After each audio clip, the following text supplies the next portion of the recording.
Ben moi, je suis intervenante jeunesse pour le volet autonomie persévérance scolaire qui s'appelle Trace ton chemin. Oui. C'est un programme pour les jeunes qui vivent des difficultés personnelles, d'insertion sociale, vraiment à la base, là, ou plus. Qu'est-ce que je veux dire par là? C'est vraiment si tu as besoin d'aide au niveau de ton budget, au niveau tu n'as plus de cartes, tu as besoin d'aide pour les démarches d'aller chercher tes cartes d'identité, tu as besoin d'aide au niveau de te loger, d'avoir des vêtements, de prendre confiance en toi, d'aller chercher des ressources pour prendre confiance en toi. Moi, je suis là pour ça aussi. Fait que c'est vraiment varié, c'est très large. Puis si tu te sens interpellé par ça, faut pas que tu te gênes. Tu sais, ici, on est un organisme très ouvert, on a plein de projets. Donc, je travaille de façon individuelle, mais aussi de groupe. Oui. Puis, c'est vraiment des approches personnalisées là, que je fais. C'est vraiment à la base du besoin de chaque jeune. OK. Puis vos ateliers de groupe, c'est quoi, ou juste les thèmes? Ben là, c'est pas encore débuté, mais à venir, moi, j'aimerais beaucoup des ateliers culinaires. Oui. Parce que c'est beau savoir faire un budget, Ouais. mais il faut savoir aussi faire la recette. Puis se débrouiller au niveau nourriture. Fait que j'aimerais... Ça, c'est dans les projets à venir que j'aimerais faire. Puis aussi, j'ai un projet qui est pas encore en démarrage, mais qui s'en vient, qui s'appelle le projet Sac à dos. C'est pour aider les jeunes qui sortent des centres jeunesse, OK. puis qui ont besoin d'un petit coup de pouce. Fait que dans le sac à dos, il va se retrouver des éléments dedans qui vont pouvoir voler un peu de leurs propres ailes. Puis je fais ça en collaboration avec Jessica Beaulieu de PQJ. Fait que l'accompagnement, par exemple, j'ai un jeune qui peut arriver, qui m'est arrivé que il y avait pas plus de logis. Moi, je priorise vraiment l'accompagnement. Je fais pas à la place du jeune. Fait que je l'aide là-dedans. On est allé y trouver des vêtements, de l'alimentation. On collabore beaucoup avec le PRS. On peut donner des coupons à certains individus qui sont dans le besoin. Aussi, je travaille avec un jeune au niveau vraiment d'un plan d'action précis pour arriver à être capable de retourner sur le marché de l'emploi.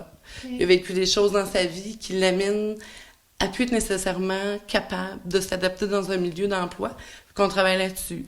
Avec un autre jeune, je travaille vraiment au niveau de sa confiance, de son estime, pour trouver un peu sa place dans son environnement familial.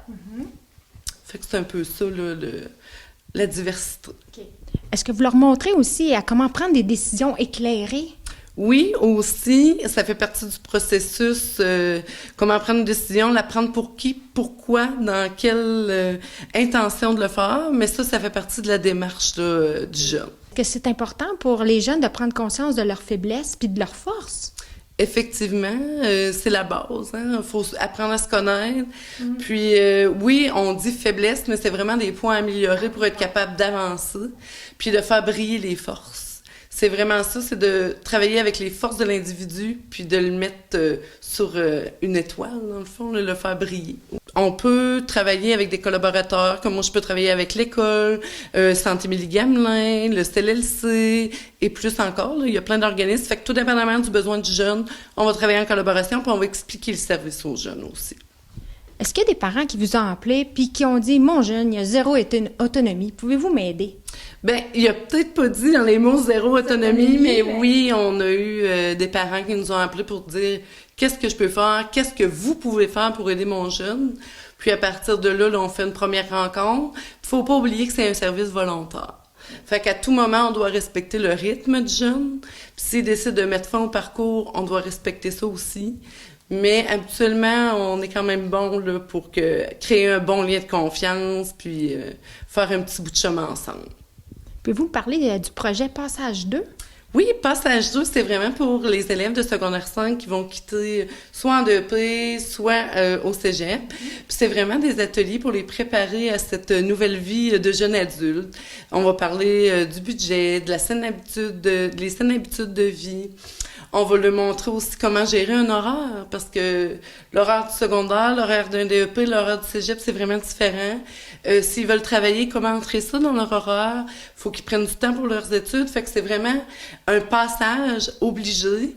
Puis, nous, on est là pour vraiment leur donner des outils. Ça, c'est-tu sous forme de groupe ou individuel? C'est sous forme de groupe. On va dans les classes leur expliquer tout ça. Puis c'est sous forme d'atelier de jeu. Là. C'est vraiment très ludique. Vous pouvez nous contacter par téléphone, appeler au CGE Option Emploi. Aussi, j'ai une page Facebook professionnelle qui est Laurie CGE Option Emploi. Ils peuvent m'ajouter, ils peuvent me téléphoner aussi. Si tu vis des difficultés ou si tu as envie tout simplement de jaser ou de faire un petit processus, une démarche, ben gêne-toi pas, je suis là pour ça. Puis il n'y a aucune gêne à chercher de l'aide. Même si des fois on a peur de ce que les gens vont dire, ben ayez pas peur parce que c'est le plus beau cadeau que vous pouvez vous offrir.